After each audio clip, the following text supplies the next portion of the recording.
Wax figures at dusk. I first learned of the abandoned wax museum through an old pamphlet tucked between pages of a library book. A single photograph showcased rows of dignified figures in formal attire, their lifelike faces gleaming under yellowish lights. I felt an odd pull, like the building itself called out to me, daring me to explore its dusty corridors. I arrived at dusk, the sky bruised purple, the museum's facade barely visible in the fading light. Its lock was already broken, perhaps a sign I wasn't the first to pry into its secrets. Stepping inside, I was greeted by a stale odor of melted wax and rotting wood. The vast lobby, once grand, lay in disrepair. Ripped curtains hung in tatters, and shards of broken glass crunched under my shoes. My flashlight danced over silent faces frozen in mid-expression. They wore expressions of regal calm or painted smiles, but something about their eyes unnerved me. Their pupils seemed too detailed, as though genuine emotion lurked beneath that glassy surface. A low creak from somewhere overhead made me nearly drop my flashlight. Then came the strangest moment, a small flicker of movement in my peripheral vision. I caught a glimpse of a wax hand subtly shifting. I whirled around, only to find the figure as stiff as before. My heart pounded faster, my breath quickened. It was too early in the evening to be hallucinating. Drawing in a steadying breath, I thought I heard a hiss echo through the hallway, as though the building exhaled. I glanced at the nearest statue, a slender woman in a Victorian gown. Her face seemed softer now, her cheeks drooping slightly, as if the wax had begun to melt. I blinked, trying to rationalize the distortion. The moment lingered in the hush. I felt an impulse to turn around and leave immediately, but that invisible force tugged at my curiosity. I needed to know why this place was abandoned, and why the wax appeared to live in the dark. My hands trembled on the flashlight's grip as I moved deeper into the museum. The corridor was lined with portraits of the museum's former owners, somber faces behind cracked glass. Each frame had a tiny brass plaque, though the names were too faded to read. Ahead, the corridor split in two directions. I took the left path on a whim, following an odd, metallic tapping echoing in the distance. The wax figures seemed more elaborately dressed along this route. An aristocrat with a sweeping cape, a court jester balancing on one foot, a medieval knight clutching a broad sword.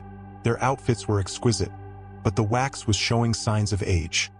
Chipped edges, deep cracks, and a faint, sticky sheen around their eyes.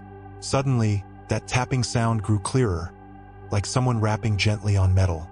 I turned a corner and discovered a half-open door. Inside was a small office. The tapping stopped the moment I shined my flashlight across the room.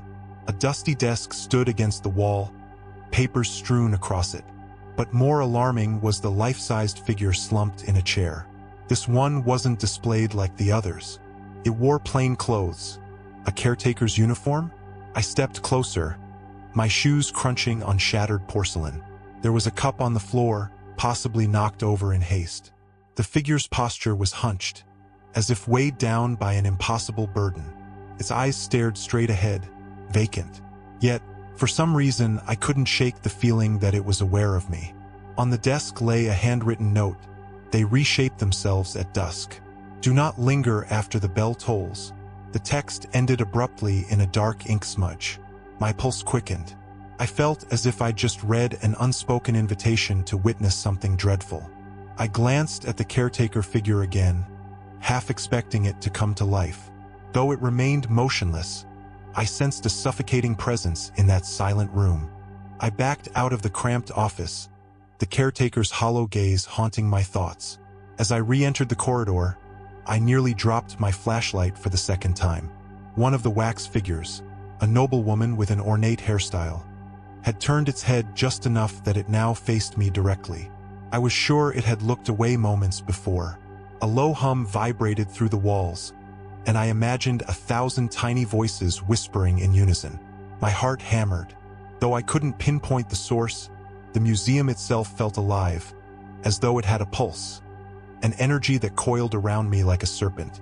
I wove through the hallway, my shoulder brushing against a tall candelabrum. Its candles were melted to stumps, yet somehow warm wax was still dripping. Each drop struck the floor with a faint plop, marking time like a ticking clock. Shadows shifted in the corners of my vision, teasing me with shapes that vanished as soon as I turned my head. A grand central exhibit loomed ahead, a lavish display of famous historical figures. I recognized the wax likeness of a great composer, his lips parted as though caught mid-performance. A fierce-looking general stood beside him, but the moment my flashlight beam passed over their faces, I froze. Both were slowly melting, their expressions warping into something akin to silent screams. The music creator's mouth stretched downward, as if wailing, and the soldier's eyes pooled like hot tar. The air thickened, and the temperature felt oddly warm. My throat turned dry, and my skin prickled as if 1,000 watchful eyes were fixed upon me. Were these statues truly changing, or was my fear twisting my perception? I tried to reason with myself. Old wax, changes in temperature, maybe some leftover mechanical illusions. And yet, a scraping sound, like many feet shifting on the floor, cut through my rational thoughts. I steeled my nerves, determined not to run away. Not yet. Some force compelled me forward, promising I'd regret leaving with answers undone. The corridor opened into an expansive showroom, where the last blush of sunset bled through a high, circular window. The dying light cast elongated shadows across the floor, distorting the figures into monstrous silhouettes. I caught the faint aroma of something sweet and chemical, like burning sugar, that unsettled my stomach. At the far end, I noticed a curious sculpture on a raised platform, a tall shape covered in black velvet, as though intentionally hidden from view. The sign at the base read, "Do not reveal until dusk." My flashlight flickered, and the hair on my arms stood on end. Part of me screamed to leave that cover undisturbed. Another part, an irrational, desperate curiosity, urged me to uncover whatever lay beneath. As I approached, I felt warmth radiating from the velvet, as if something within breathed faint heat. I hesitated, but dusk's final rays were fading, and I remembered the cryptic note. They reshape themselves at dusk. Was this piece the source of the museum's unholy energy? In a moment of reckless bravery, I yanked the velvet cloth aside. Underneath stood a nearly featureless wax figure, devoid of color or distinct detail. Its face was a blank oval, but the wax was in constant motion, as though trying to form features. A nose, lips, eyes, yet failing. A guttural shudder racked my body. The figure was incomplete, like an unfinished mask searching for an identity. A soft sigh whispered past my ear. I spun around to see only shadows. Then, a shift, my eyes flicked back, and the blank face now showed vague impressions of cheeks, the beginning of a brow, as though it had absorbed some part of me. Or maybe it was copying me. My blood ran cold. Just then, the skylight overhead darkened, and the museum was plunged into gloom. I heard that hum again, louder than before, a collective rasp of wax forms stirring to life. Darkness enveloped me, broken only by the weak glow of my flashlight. I sensed movement all around, the faint scraping of wax on wood, the wet drip of molten surfaces, and the museum's own bones groaning in the night. My breathing was ragged, echoing in my ears. I swung the beam wildly, trying to identify where that shifting sound came from. My eyes landed on a row of aristocrats in splendid ball attire. One figure's head tilted unnaturally toward me.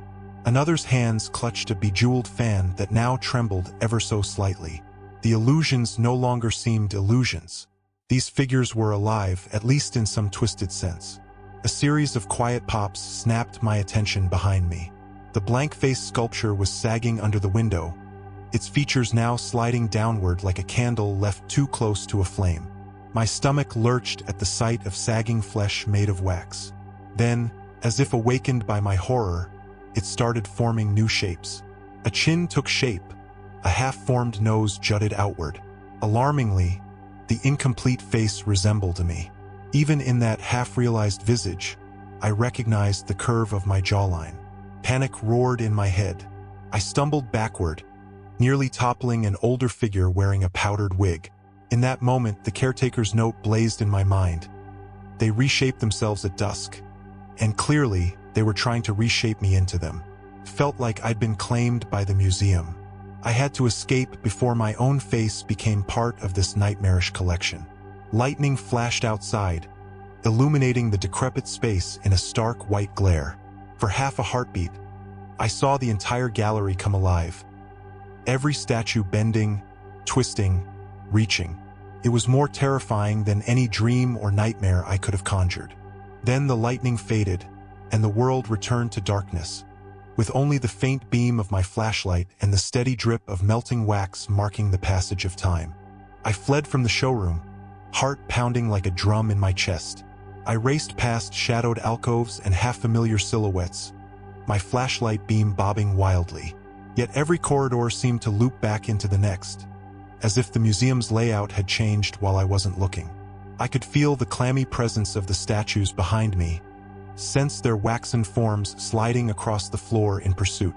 Every so often, I glimpsed a face peering from around a corner, frozen, vacant, yet undeniably aware. I was being herded, but to what end? A narrow staircase at the corridor's end offered a way up. Perhaps I could find an attic window or some locked exit. I climbed the steps 2 at a time, all too aware of footstep-like echoes behind me. The air grew stifling as I ascended. A single dusty light bulb flickered overhead, casting an anemic glow on peeling wallpaper. When I reached the top, I discovered a cramped hallway lined with crates and old mannequins. Some partially clothed, others disassembled.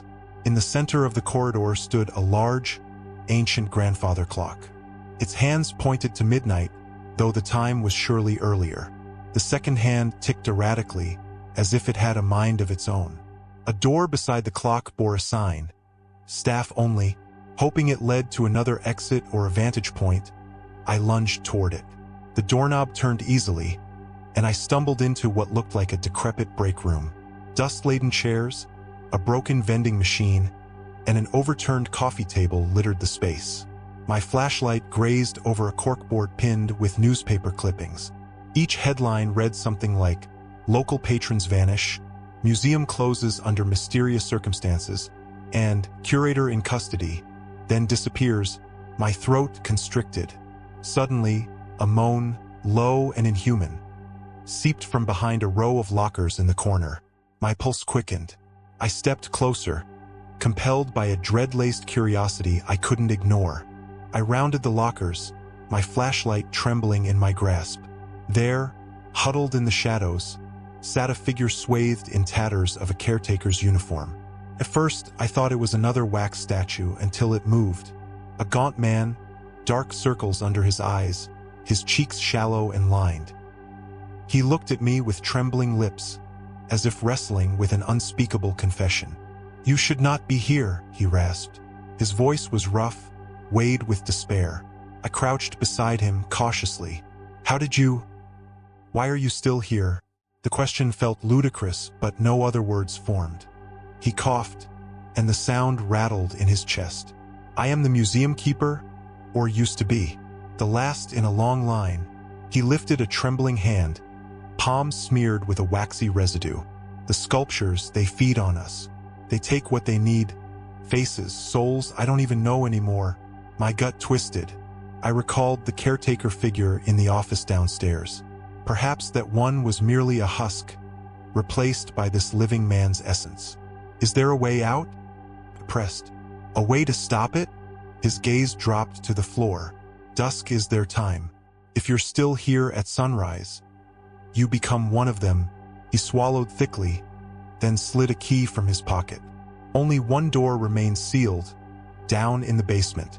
Maybe you can escape there or destroy the source." I never had the courage. Outside the break room, I heard a shifting scrape along the corridor. Footsteps? Wax steps? I wasn't sure. The keeper stuffed the key into my hand. "Go," he pleaded. "If you fail, you'll be trapped here like me."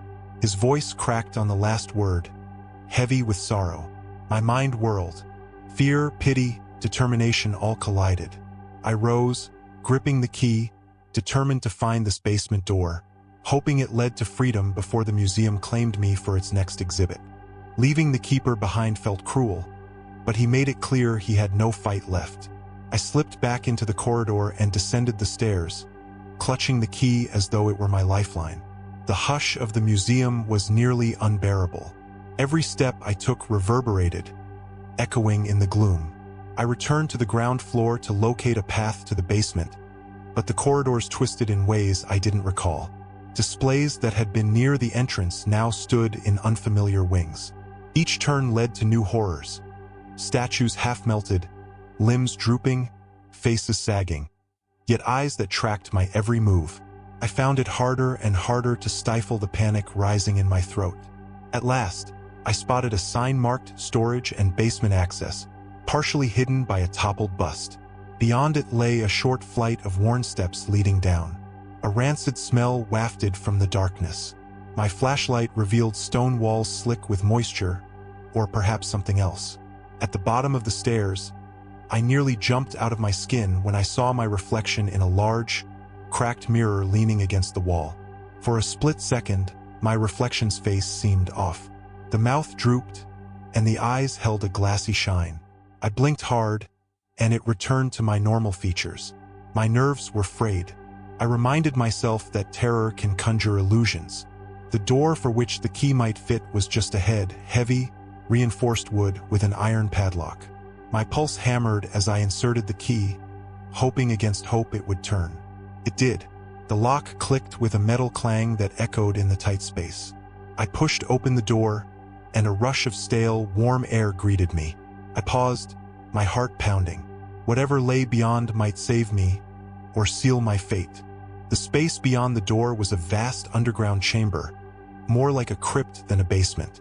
Tall pillars stretched to a vaulted ceiling encrusted with cobwebs. Lines of wax figures stood in neat rows, forming a silent congregation. Their eyes all pointed to the center of the chamber, as though waiting for a ceremony to begin. Cautiously, I skirted around the perimeter, the beam of my flashlight dancing across torsos and half-lidded eyes. It was here, in the basement, that I realized the museum's darkest secrets were stored. Many of these figures lacked final details. Incomplete faces, missing fingers, hair not yet molded. It was as if this was the workshop where the cursed transformation took place. A faint sob caught my attention. I squinted, scanning the gloom, and spotted a shape kneeling in the center of the room.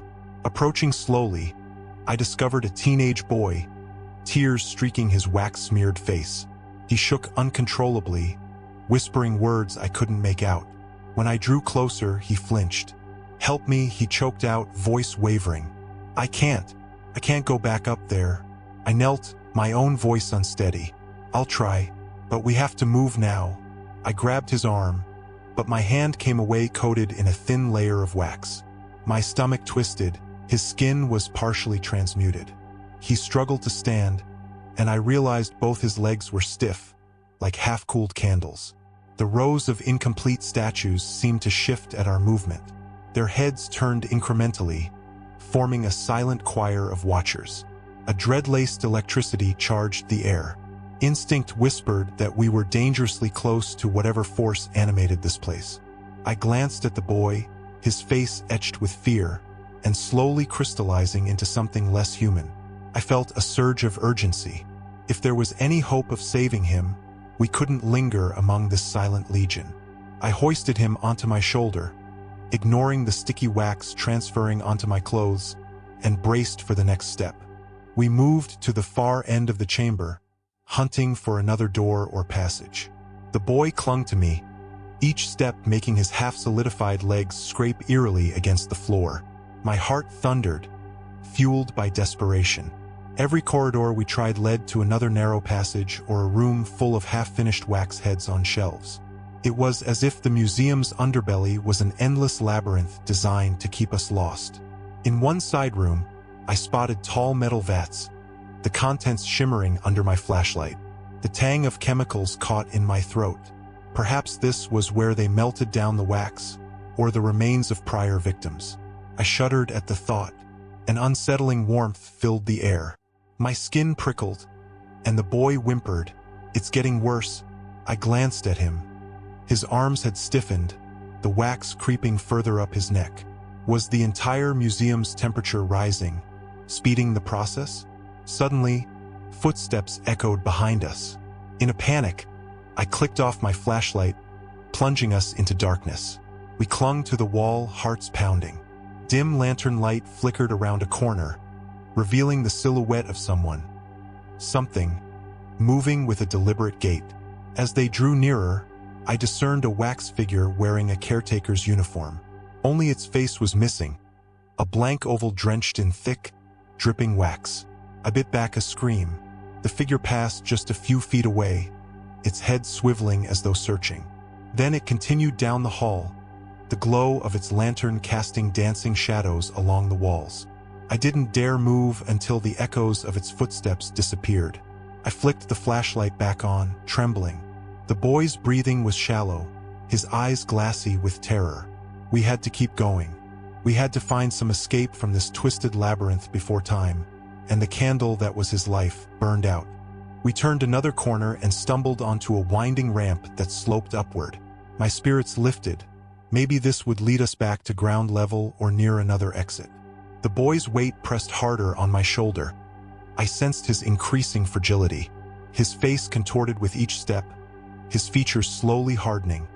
Yet still he clung to me, fighting with every breath. Midway up the ramp, I heard a sound that made me halt. Footsteps, rapid and frenzied. They approached from above. I pressed myself and the boy against the wall, bracing for another caretaker or statue. But what appeared instead was another visitor, a frantic young woman. Her clothes were torn, and her eyes wild. She skidded to a stop upon seeing us. Did you come through the main hall?" she panted. "Is there a way out?" I shook my head, trying to keep my voice steady. "Everything's twisted. The place changes. But there must be an exit somewhere." Her gaze fell on the boy, and horror flickered across her face. She took a step back. "We can't stay. They're behind me." Before she could finish, a loud crash reverberated from the corridor she'd just fled. We exchanged panicked looks. Without another word, we hurried together up the ramp, determined to outrun whatever lurked below. The ramp led to a wide landing, an arched doorway in sight. Relief surged, until we reached the top and found it locked by a rusted metal gate. The woman rattled it in vain, her efforts producing only a shrill clang. Below, the crash repeated, followed by irregular shuffling steps. Time was running short. Despair gnawed at me. The building was a living thing, each corridor a tendril drawing us further into its hungry depths. Yet I refused to give up. "We'll find another route," I said, ignoring the exhaustion in my bones. We turned around, only to see fleeting shapes in the darkness, a row of wax silhouettes closing in. Trapped by the locked gate and the advancing figures, we spotted a narrow side passage. Without hesitation, we ducked into it. The corridor was tight, forcing us to shuffle single file. The battered walls flickered under a row of half-melted candles set in sconces. Who maintained these flames? The question made my skin crawl. At the corridor's end, we found ourselves in a small, chapel-like alcove. Stained glass windows, coated in grime, lined one wall, depicting scenes of creation, artists carving statues. In the center, an altar held a solitary candle, taller than any I'd seen. Its flame danced in a windless room. The boy sagged against a pew. The woman and I exchanged worried glances. In the candle's glow, his skin looked pale and glossy. I dared to touch his face. It was solidifying, the wax creeping near his eyes. He choked out a weak sob. "I'm so tired." A sudden idea sparked in my mind. Maybe there was some significance to this place. The caretaker's key had opened the basement door. Perhaps there was another clue, a way to break the curse. I stepped toward the altar, the tall candle's flame reflecting in my eyes. Scratched into the altar's wooden surface were words. "When the final flame goes out, the wax reclaims its own." My heart sank. It hinted there was no easy solution. Maybe extinguishing the flame could break the cycle, or maybe it would set everything in motion. The only certainty was that the museum had power, and we were dangerously close to losing the boy completely.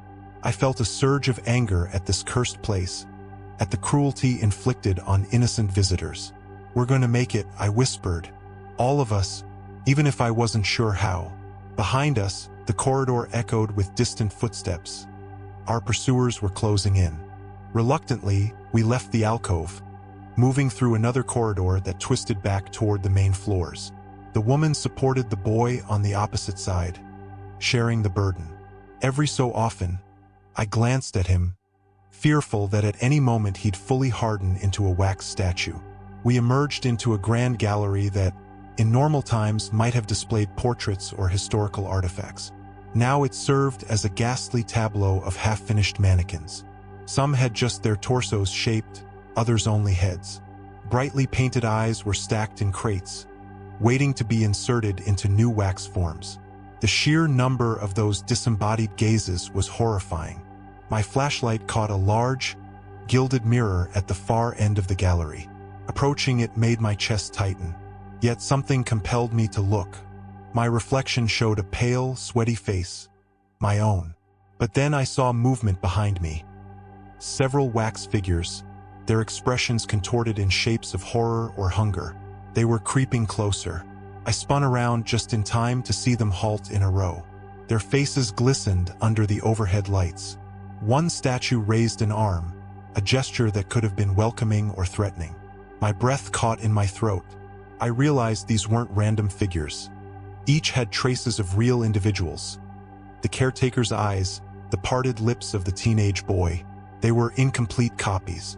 The woman cursed under her breath and pointed to a door labeled "Exit" on the opposite wall. It might have been a lie or yet another twisted labyrinth. Still, we had no better choice. Gritting my teeth, I motioned for us to move, ignoring the collective shuffle behind us. We raced across the gallery, weaving between crates of eyeballs and heads. The boy's breath came in short, ragged bursts, but he kept going. So did we. The door labeled "Exit" brought us into a narrow back hallway with flickering overhead lights. My hopes soared, and then promptly vanished when the hallway fed into a service area with no obvious exit in sight. It was another dead end. Frustration knotted my stomach. The temperature continued to rise, beads of sweat rolling down my forehead. The boy's breathing was shallow, his eyes half-lidded. The woman leaned against a wall, shaking her head in disbelief. "It's like it won't let us go." An impulse hit me to smash something. Anything. Perhaps the walls? Perhaps the overhead lights? My fists clenched. Then my eyes landed on a battered wooden door near a stack of crates. Curious, I forced it open. Beyond was a small workshop, overshadowed by a massive cauldron of steaming wax. The air reeked of chemicals. Against one wall, shelves of clay molds and sculpting tools lined up like instruments of torture. Wax torso shells hung from hooks. A strangled cough from behind me reminded me the boy still needed help. But I was rooted in horror, imagining countless visitors turned into these hideous forms. There must be some core or focal point for this evil. The caretaker's words echoed in my mind. They reshaped themselves at dusk, as though they took the essence of each new victim and repurposed it in these husks. If I destroyed the source, this cauldron or whatever fed it, perhaps I could end the cycle. Could it be that simple? I tested the cauldron's temperature with a careful touch. Even through the metal, it was scorching hot. My mind raced. If I could knock it over, maybe flood the workshop with molten wax, it might disrupt the process. The idea was fraught with risk. We could be trapped, scalded. But time was slipping through our fingers like melted candle drips. We might not have another chance. A sudden crash outside the workshop made our hearts leap. We quickly closed the door, barricading it with a heavy crate. The silence that followed was tense. For a moment, I thought I heard faint sobbing. Maybe the museum keeper or another trapped soul. Or perhaps the building itself was groaning in anticipation. The boy slumped against a table, eyes fluttering. The woman gently cradled his head. "We can't do this alone," she whispered, her voice trembling. "He's fading." Guilt gnawed at me, but also a fierce resolve. I handed her my flashlight. "Stay here. I'll find a way to topple the cauldron. If we can disrupt whatever's fueling these horrors, we might stand a chance." I grabbed a metal rod from the workbench, testing its weight. She looked uncertain, but nodded, too exhausted to argue. Slipping out of the workshop through a side door, I found myself in a corridor lined with old pipes and rusted vents. The museum's architecture shifted yet again. It felt like stepping into another dimension. My footfalls echoed in the oppressive silence. Each step increased my awareness of time slipping away, of the night pressing forward to an inevitable dawn, and the final stage of the curse. Pounding noise drew me forward. Beyond a partially open door, I glimpsed a large mechanical system, possibly the heating system for the entire museum. The pounding came from a battered pipe that rattled with each pressure surge. A wave of intense heat rolled out, and I realized this furnace-like contraption likely supplied the molten wax. If I could sabotage it, maybe I'd buy us a chance. I wedged the metal rod under a valve. With a grunt, I leaned down, forcing it to turn. An ear-splitting hiss filled the corridor, and hot steam burst from a crack in the pipe, nearly scalding me. The floor rumbled, as though the entire museum took a gasping breath. My heart pounded as I braced myself for what came next. The steam sprayed over the pipes, the temperature spiking even higher. My head swam with the overwhelming heat. Yet something in the network of machinery cracked and hissed, letting out a tortured wail that reverberated through the walls. I forced my way back to the workshop, coughing in the billowing fumes. Inside, the woman shielded the boy's face with her arm. The air was thick with a chemical-laden haze. The cauldron of wax bubbled violently, threatening to spill over. "What have you done?" she cried, equal parts fear and hope trembling in her voice. I rushed toward the cauldron, gripping the metal rod. If we pushed it over now, we might flood the workshop, but perhaps it would break the museum's hold. Together, we struggled against the weight of the sloshing vessel, ignoring the sizzling heat that singed our clothes. A roar, deep and resonant, echoed from the corridor. It sounded almost like an anguished howl. The building quaked. With a final heave, we toppled the cauldron. Molten wax cascaded onto the floor, rushing in a thick, steaming wave. We scrambled back, dragging the boy out of its path. As the wax spread, I heard faint cries, like distant souls wailing in protest. The woman gasped, eyes wide with terror. "They're screaming." A chill coursed through me. Were we hearing the trapped spirits or something else? Suddenly, cracks formed in the marble floor beneath the spilled wax, as if the foundation itself was weakening. White rivulets seeped through the fractures, dripping down, disappearing into the dark earth below. The temperature started to drop, as though the museum had lost its infernal power source. For the first time all night, I felt a surge of hope, however tenuous. With the cauldron's destruction, the museum seemed to reel in disorientation. Corridors that had felt labyrinthine now appeared more aligned, as if the building's malicious power was waning. We quickly led the boy out of the workshop, stepping around steaming puddles of cooling wax. Our footsteps led us back to a main hallway. The wax figures we passed seemed frozen in various stages of transformation, their limbs warped but motionless. An eerie stillness hung in the air, accentuated by the drip of residual wax. It felt like the entire museum held its breath. The boy's complexion was still waxy, but he managed a weak smile. I can move a little," he murmured. His eyes flicked to the woman and then to me, gratitude shining through the fear. We reached the museum's lobby, its wide archways and broken chandeliers now visible in the faint light of approaching dawn. The door that had been jammed shut earlier stood slightly ajar, as though unlocked by an unseen hand. I almost couldn't believe it. Was our nightmare near its end? But a hiss from behind made my blood run cold. I turned to see a final entity, one of the caretaker statues, emerging from the gloom. Its uniform hung in tatters, and its face was a near-perfect mirror of my own, incomplete and dripping. I recognized the blank-faced sculpture from before, now nearly finished, molded in my likeness. "Go!" I shouted to the others. The woman clutched the boy's hand, ushering him toward the entrance. Meanwhile, the caretaker doppelganger lunged at me with a jerky motion. I dodged, my lungs burning with adrenaline. its hollow eyes fixated on me as if I were the missing piece to perfect its stolen identity.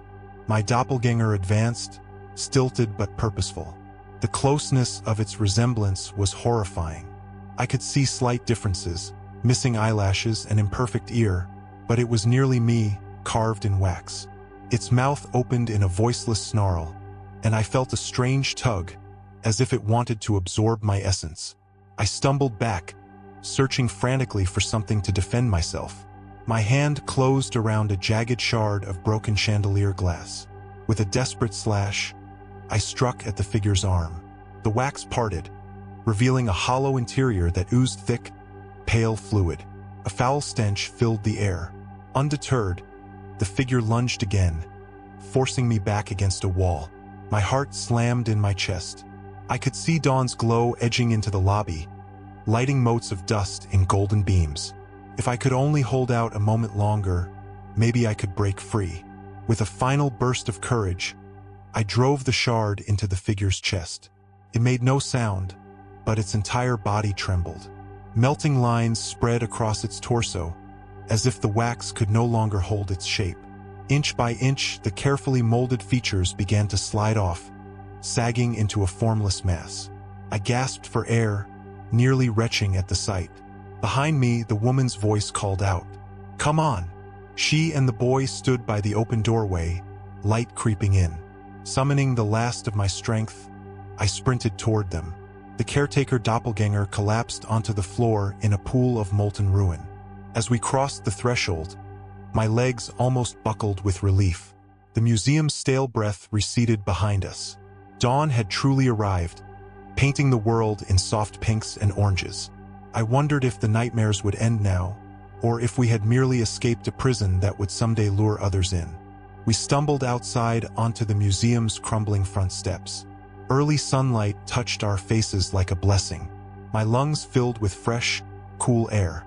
Behind us, the massive double doors creaked, as though they might slam shut of their own accord.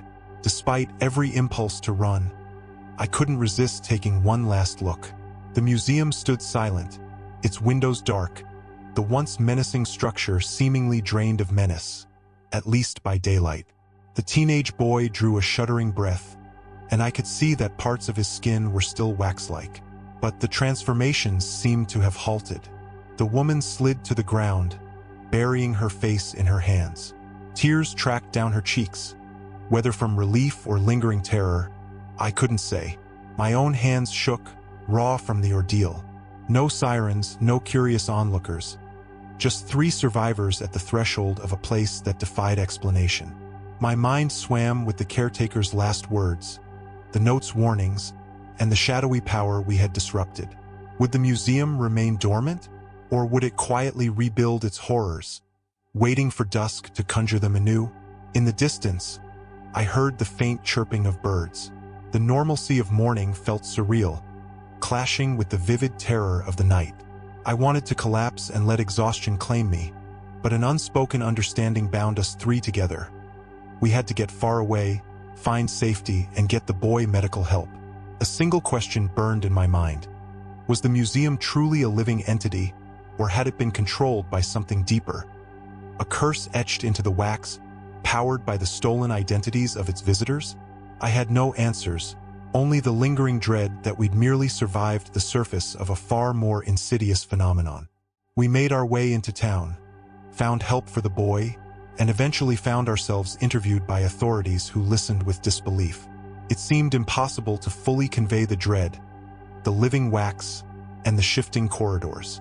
Some looked at us with pity, others with outright skepticism. Over time, news reports quietly circulated. Haunted wax museum, bizarre disappearances, and half-said rumors of survivors with partial wax afflictions. Even I couldn't be certain which parts were real and which were illusions conjured by terror. But one thing was clear. Nobody who dared re-enter that museum came out quite the same. Months later, I received a small parcel in the mail, no return address.